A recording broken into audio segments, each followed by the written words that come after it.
When a Nile crocodile launches out of the water and clamps onto its prey, there's virtually no escape.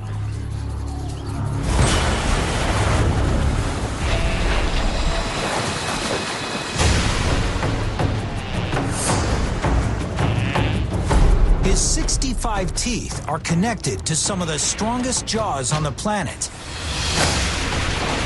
producing a bone-crushing 1.1 metric tons of bite force. For its size, a bite more powerful than a great white shark.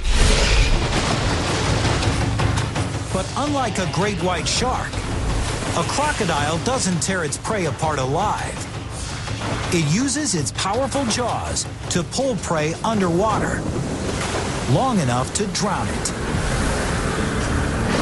These jaws, able to overpower a panicked 225-kilogram animal, represent some of nature's most advanced biomechanical engineering.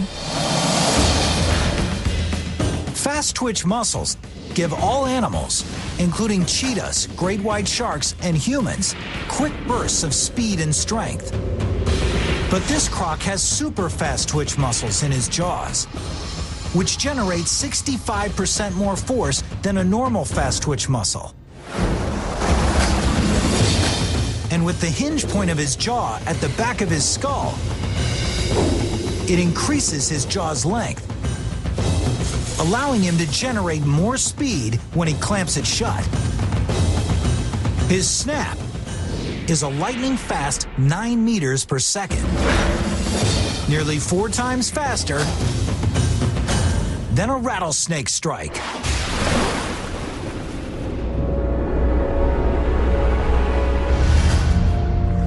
But while many of the crocs feast on their prey, others pass on the action. It's not always about the next meal. Sometimes it's about the next generation.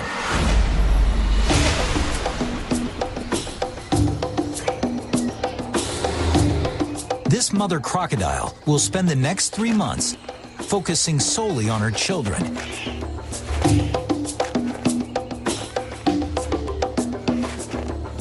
She won't stray far, if at all, from her nest of 40 incubating eggs. One day ago, she caught a 5-kilogram tilapia, which yielded her 10,000 calories.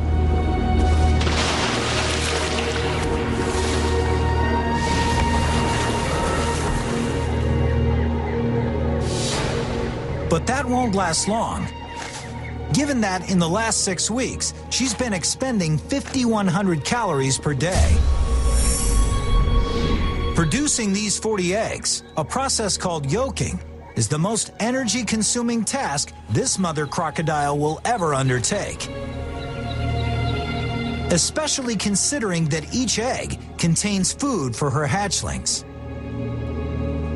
Watching over her nest, she may fall into energy debt. To survive, she'll need to dip into the fat reserves stored in her abdomen, behind her front legs, and even at the base of her tail.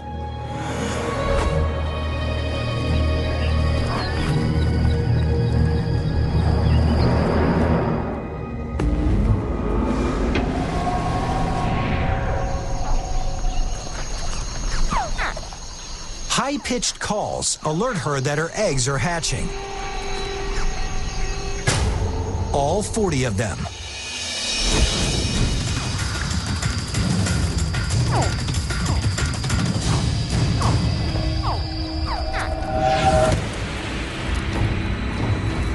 But for many of these hatchlings, the first moments of their lives are their last.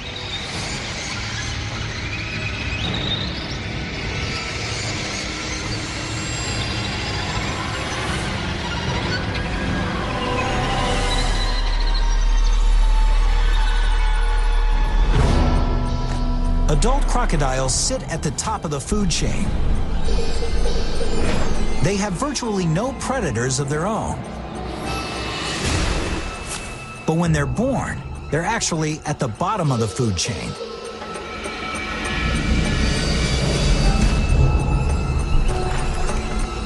If these newborns are going to survive, their mother needs to get them out of harm's way. She'll do this by transporting them in her mouth. She has a band of cartilage in her jaw that allows her to lock her jaws in place at any stage of her bite. So she can adjust the tension like the cables on a suspension bridge.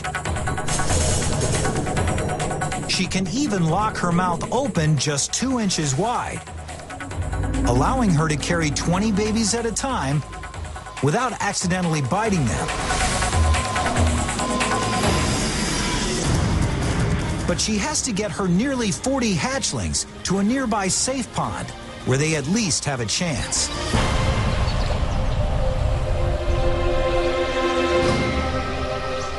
She'll need to make a few trips. And each time she does, she'll have to leave some of the newborns in danger.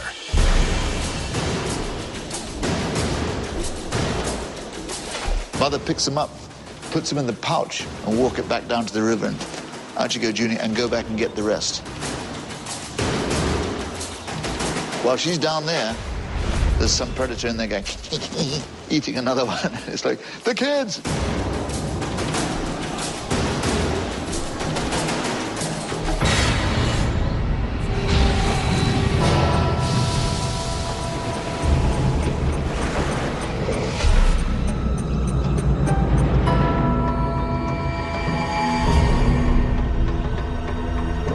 With her own energy reserves dwindling, this mother doesn't have time to go out on the hunt.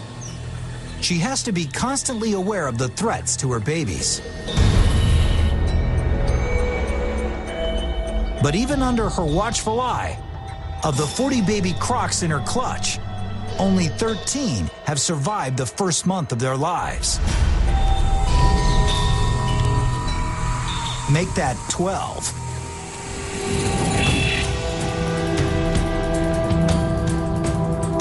If only she weren't so consumed with childcare, this starving mother would be near the Mara River, waiting for her favorite meal to arrive. Each year, 1 million wildebeest march through Kenya and Tanzania, eating short green grass. They travel up to 1,600 kilometers in search of greener pastures. Why go to all this trouble for grass? Because the million wildebeest need so much of it, going through over 4,000 metric tons every day.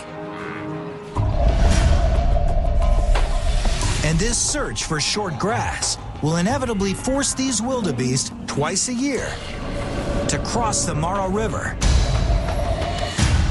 where the crocodiles are waiting. You're sitting up on a riverbank, and suddenly your belly literally starts to vibrate. And the sound of a million hooves coming towards you.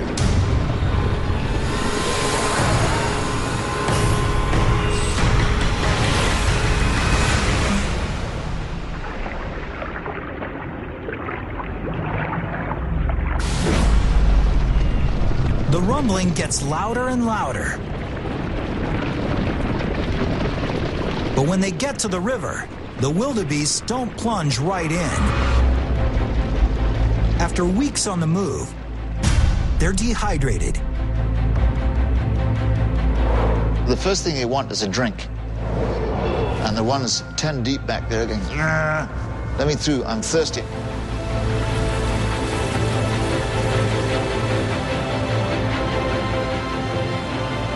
They're so desperate for a drink, they ignore the fact that just a few meters from their noses, the crocodiles are lurking.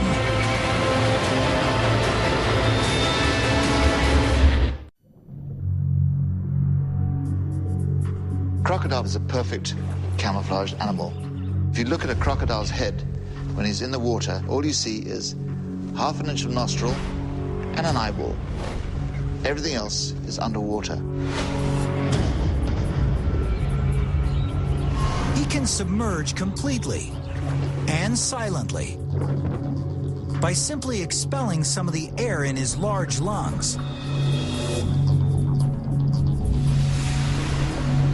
And like a submarine with senses, he's built to operate underwater. Flaps protect his ears, nose, and throat. And a thin, transparent membrane covers his eyes.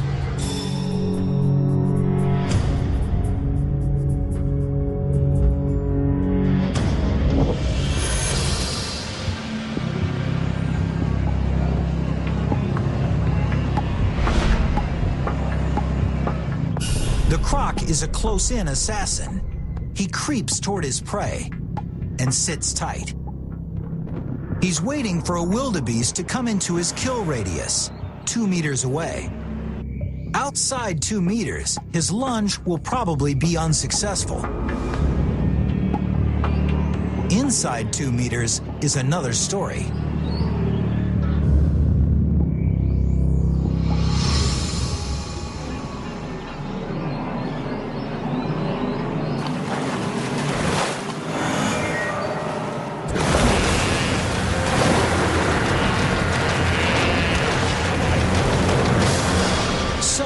How does this croc explode out of the water at 12 meters per second?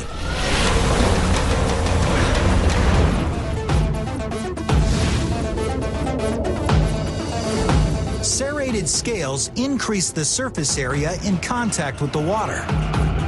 For the croc, that means smoother sailing. His rear legs work like pistons, providing just enough of a boost to propel him off the shallow river bottom. But the real power comes from his undulating muscular tail, half the length of his body, accelerating him towards his prey, faster than a jet plane. So in the blink of an eye, his jaws are right where he wants them, ready to attack.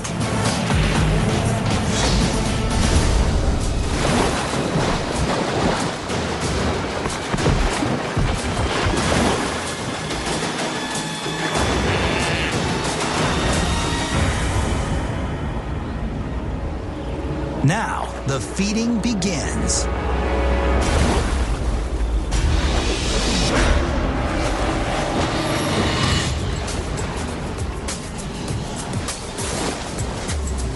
This croc's stealth hunting leads to a huge caloric payday. A meal with over 50,000 calories. But back at the hiding pool, this mother croc is near the end of her fat reserves. Producing eggs and protecting her young is tremendously energy depleting. Each day without food costs this mother croc another 1,200 calories.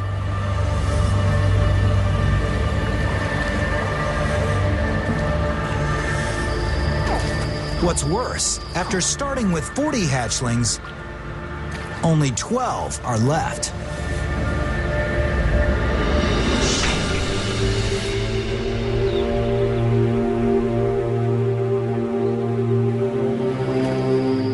But even at a month old, unparalleled adversity can't keep them from what nature intended. To hunt and kill, right from the get-go. Anything that's small enough to get their head or their jaws around and moves, they're going to go for it. Insects, small frogs, small fish, they're just going to snap at it. Growing hatchlings must eat 5% of their own weight each week.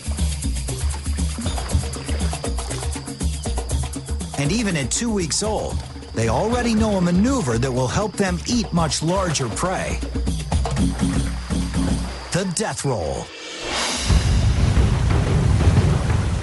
It's the same technique this adult crocodile on the Mara River needs to dismember the wildebeest he just killed. One of the animals will grab hold, another one will start twisting or body rolling. You'll sometimes have two crocodiles twist in opposite directions till they rip a piece of meat off in half, and each one will swallow it and they'll come back in. With no hands, the crocs don't have enough leverage to tear the wildebeest apart. So spinning once, twice, or sometimes even 3 times around their own axis, they generate more than 200 kilograms of force, creating the torque and shearing force necessary to rip off chunks of wildebeest. But dismemberment is only half the battle. His mouth and jaws make for a deadly grasp, but he can't actually chew. His jaw won't move sideways. So this predator has to swallow huge pieces whole. And this puts an enormous strain on his digestive system. But his stomach is specially designed to process these massive slabs of meat. Food goes through his esophagus and drops down into an area of his stomach filled with small stones that he has swallowed. They tumble and grind the wildebeest parts. Bones, tendons, horns, hooves, whatever it is, it gets broken down. Then, the smaller pieces mix with high concentrations of hydrochloric acid, acidic enough to corrode metal. But to protect his own stomach, he secretes an alkaline solution, a base, which neutralizes the acid. Hence, the wildebeest is digested, but not the crocodile himself. It's an amazing animal. He'll turn a 2.5-foot leg into a 6-inch turd in about 2 weeks. Say he gets part of your leg. He can swallow a whole leg, long ways. Whoop, down it goes. Straight down through the gullet. Shoe, socks, everything goes into the stomach.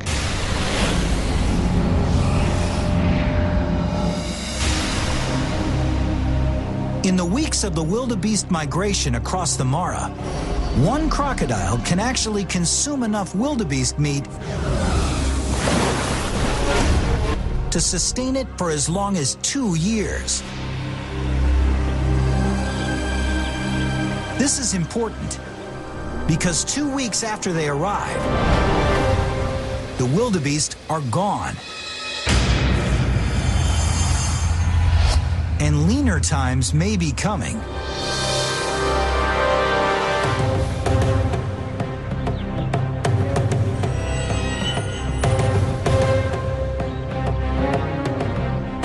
This mother croc, her hatchlings already dying at an alarming rate, has a new problem. The hiding pool is evaporating. To survive, she and her offspring will have to find a new pond, which means traveling over land. For a young crocodile, a land voyage is a dangerous one. So this mother waits until the cover of night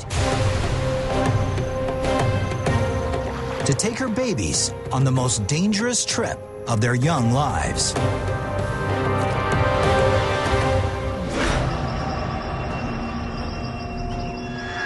They only have to move 160 meters. It'll take them less than 5 minutes. But that's a long time with hungry predators at every turn.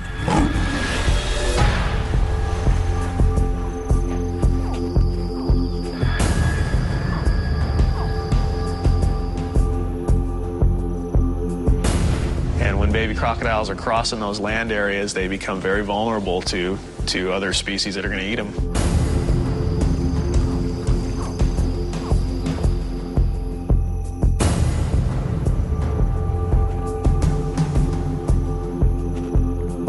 Fortunately, the whole family makes it to a new watering hole unharmed. But their troubles aren't over.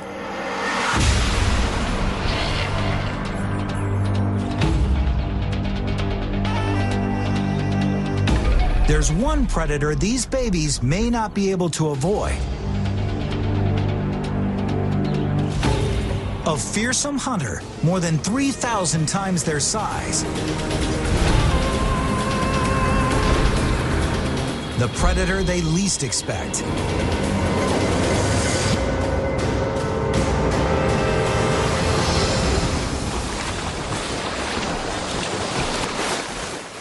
Their own mother.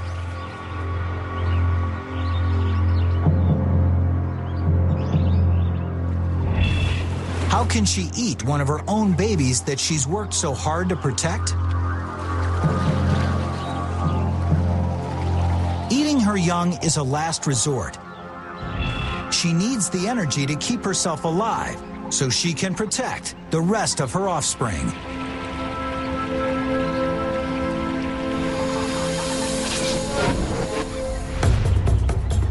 This mother will eat anything she can just to survive.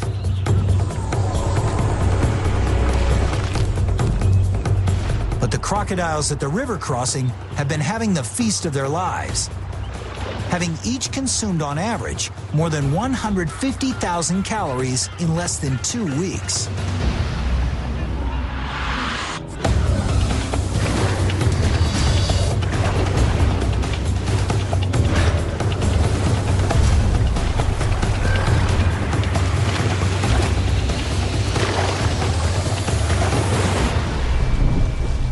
But this isn't really gluttony. More like practicality.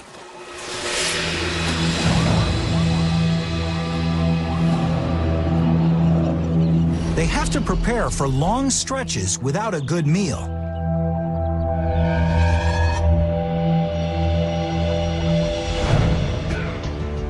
By digging a hole into a riverbank, this croc crawls deep inside where it's cool and dark.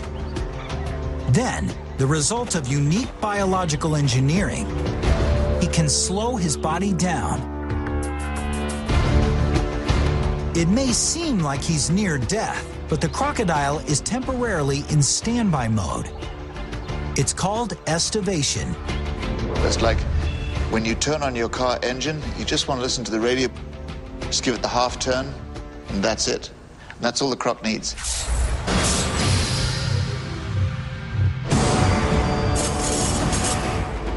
In this state, he needs very little energy to survive, and very little oxygen either. He breathes through oversized, efficient lungs, and he does it episodically, as little as a breath or two every couple minutes. His body temperature lowers to match that of his environment. Underground, it drops 15 degrees or more. And this drop drastically slows his metabolism, including his heart, which does something truly extraordinary, slowing from 40 beats per minute to 5. And he can stay that way for a year. Like hibernation in mammals, estivation allows him to conserve power until he really needs it.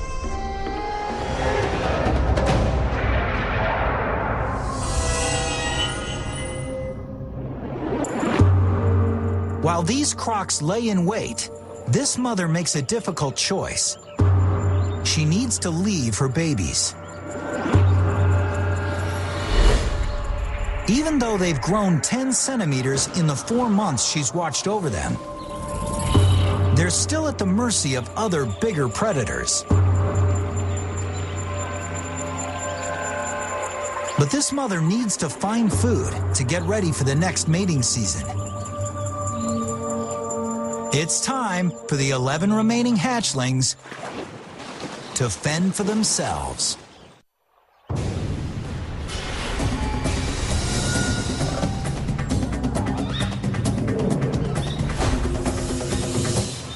Years pass.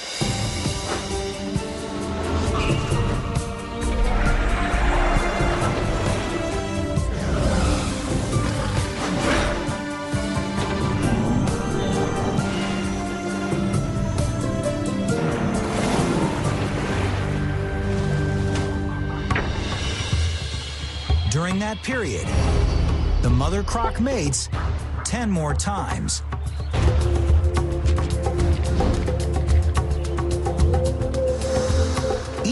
harrowing cycle spans 6 months, from the moment she conceives to when she leaves her hatchlings to fend for themselves. It's during the other 6 months of the year that she builds up the fat reserve she'll need to carry her through each harrowing cycle. But during that time, the hatchlings the mother croc took such pains to protect have not fared so well, having dwindled to just one. The sole survivor from that first clutch was a male who grew about 30 centimeters per year and is now almost 3 meters long. He's lived to this point off fish, small animals, and remnants from the kills of others.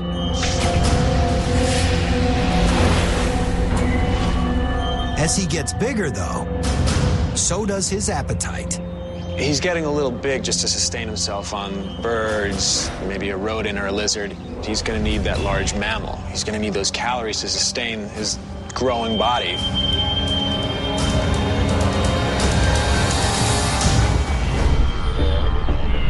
The wildebeests are coming.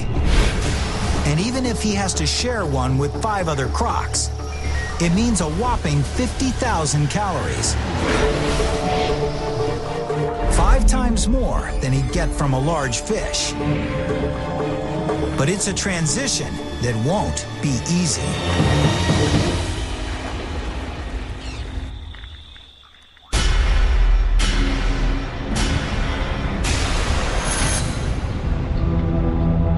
There's a certain pecking order. The largest animals are going to come in first and feed. He has to also remember he's competing with adults. If he doesn't respect the territory and doesn't get out of the way, they'll kill him.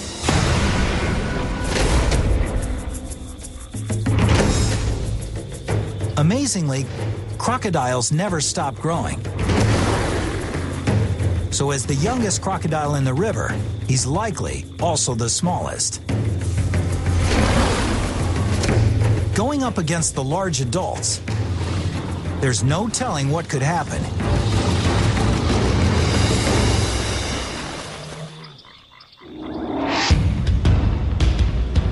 He finds himself surrounded by others twice his size.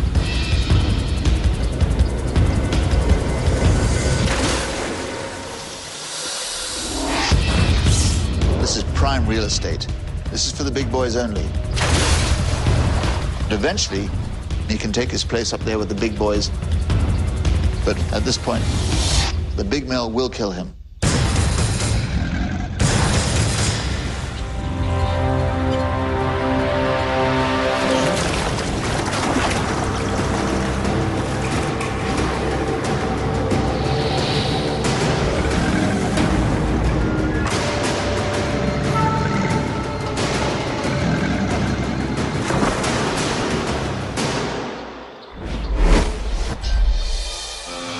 He's outmatched by the larger male. Already dipping into his fat reserves, he swims downriver, looking for a less competitive spot. But all he finds is more competition.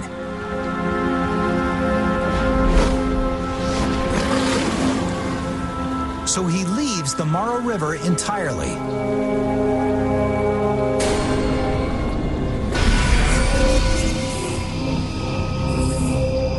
4 hours later, he's still crossing the sun-scorched savanna in search of a new home.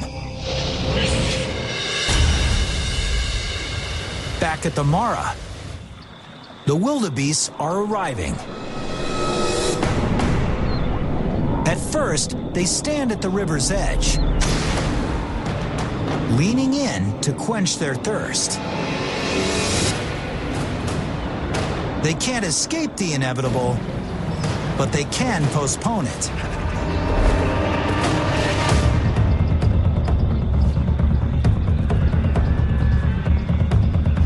They have to cross the river to get to the grazing on the other side. They know what's in the water, and they'll pile up, and they'll pile up, and they'll pile up behind until it's almost like the balloon is going to burst. And then, as one, they go, here we go. Here we go. And then somebody's going to go, I can't take it, and just jump in.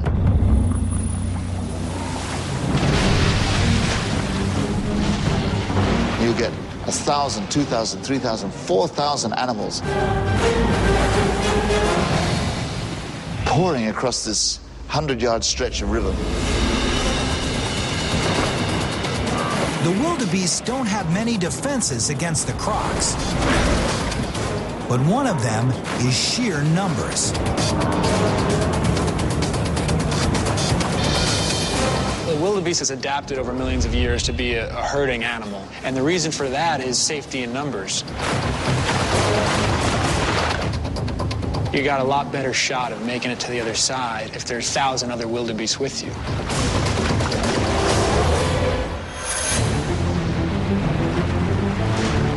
Some of the wildebeest get picked off by the 30 waiting crocs, while most get by.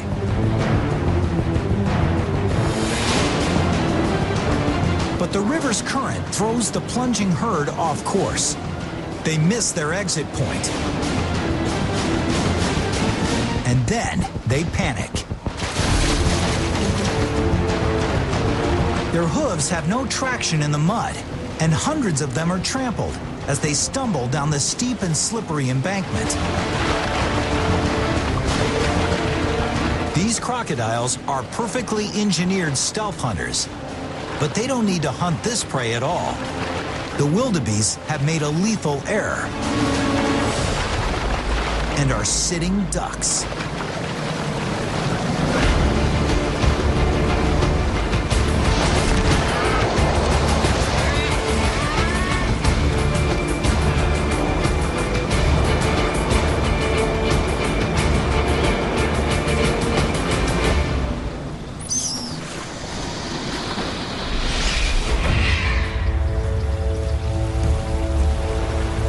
The body count is massive.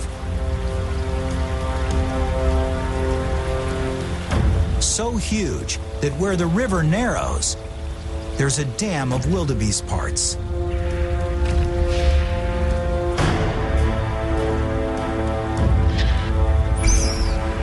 Fewer than 1% of wildebeest are lost during this crossing, but that still numbers into the hundreds.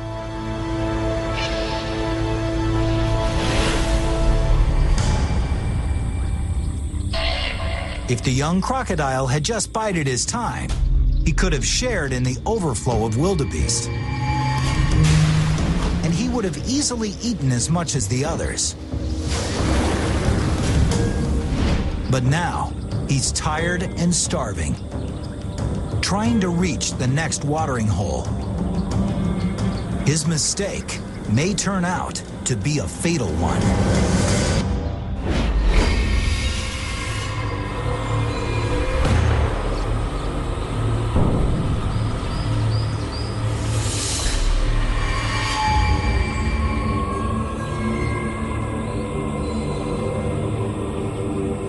As he trudges on, he picks up the scent of rotting carcass.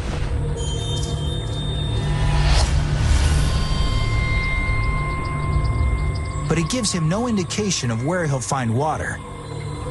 And the sun blazes high overhead.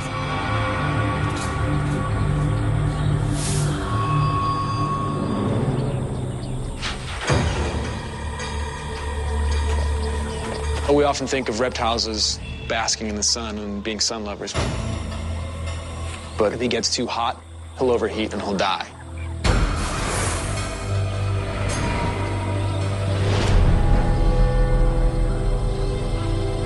On the verge of overheating, he sees something in the distance.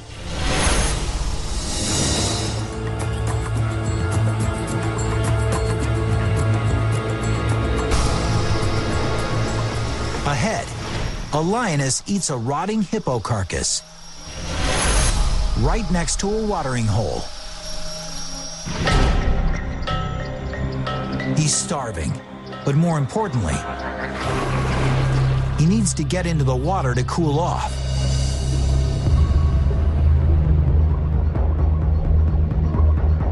so he can only watch as a pride of lions feast on the tantalizing carcass.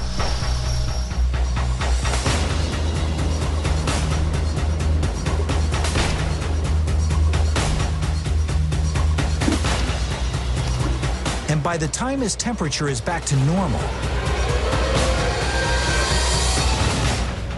there's nothing left but a few dry bones.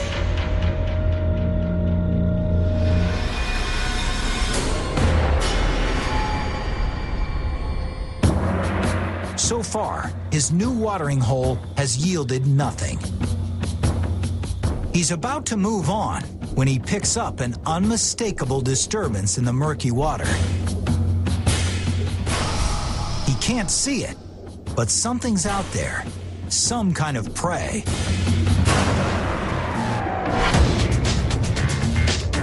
He knows this because he has hundreds of tiny sensors, like beard stubble, running the length of his body, particularly near his jaws, directly connected by nerves to his brain. A ripple hits a crocodile's jaws, and the croc can immediately calculate which side felt it more strongly and in what proportion.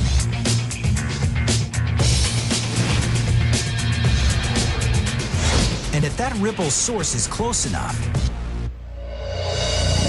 and it's a prey item, in 200 milliseconds, twice as fast as the blink of an eye, it triggers a lunge and a snap.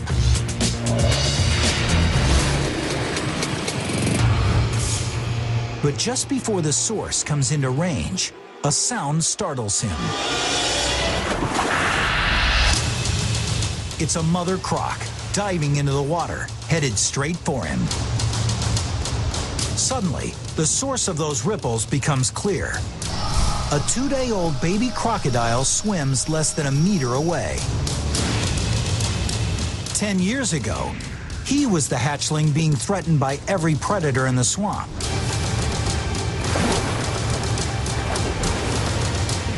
Now, the shoe is on the other foot.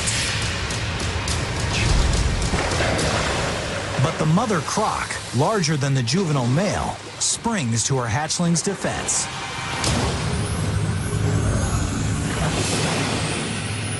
She's protecting them all the time, and she's very, very aggressive. The female will be all over him like a cheap suit. Smaller than the mother croc who's taken over this pool, he has no choice but to get away as fast as he can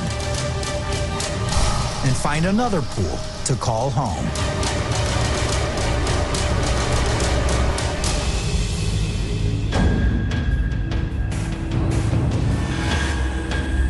He has to settle for a very small one, a watering hole he has all to himself.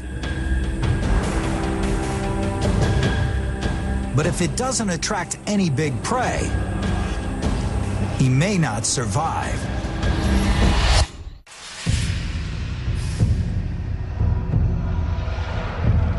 It's been 2 weeks, and no large prey items have even come close to this watering hole. Each day, he's expending more than 1,200 calories. And he doesn't have enough energy to make it to yet another watering hole.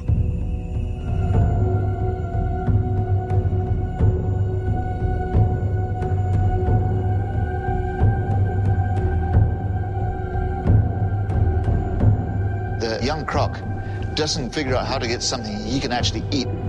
He's going to get weaker and weaker. He's putting more energy than he has to in order to get his food. And eventually, he's going to get too tired to grab anything even substantial. With the situation desperate, suddenly the sensors on his jaw pick up something. He can't see through the murky water, but picking up ripples on the surface, his sensors give him very specific information about where the ripples are coming from. He swims closer and peeks his eyes above the water. meters away is a 45-kilogram impala. The more than 60,000 calories could keep him alive for 4 months. But if he blows this opportunity, it could cost him his life.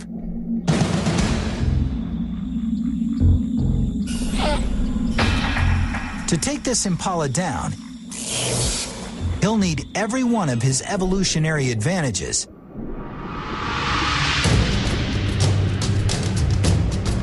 By exhaling just 20% of the air in his lungs and flipping his tail 20 centimeters to the side, he slides silently into his optimal kill radius.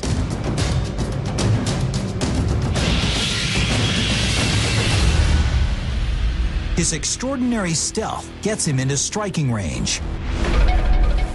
But if he's going to take down something 10 times larger than anything he's killed before, it's going to come down to the final launch. Will it be fast enough to surprise this impala?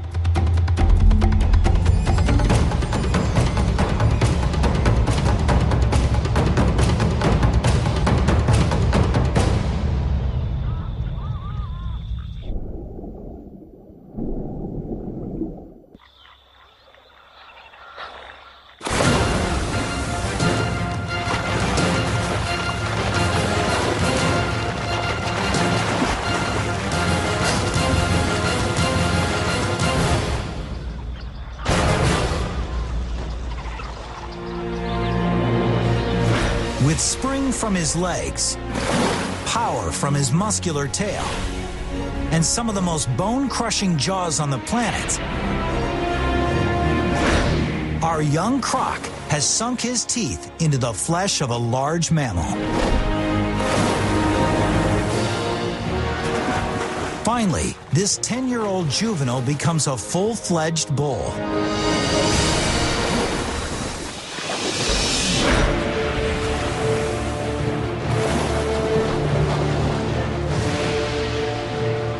The 60,000 calories propel him on to his next hunt.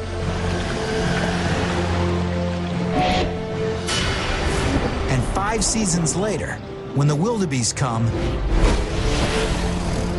he'll return to the Mara River and take his place next to the older males. By then, his perfectly engineered body will be big enough and strong enough. And after the feast, when the lean times come, to conserve energy, he can drastically slow his body down. After beating the odds, he's now proven why Nile crocodiles are so successful and why they rule the river.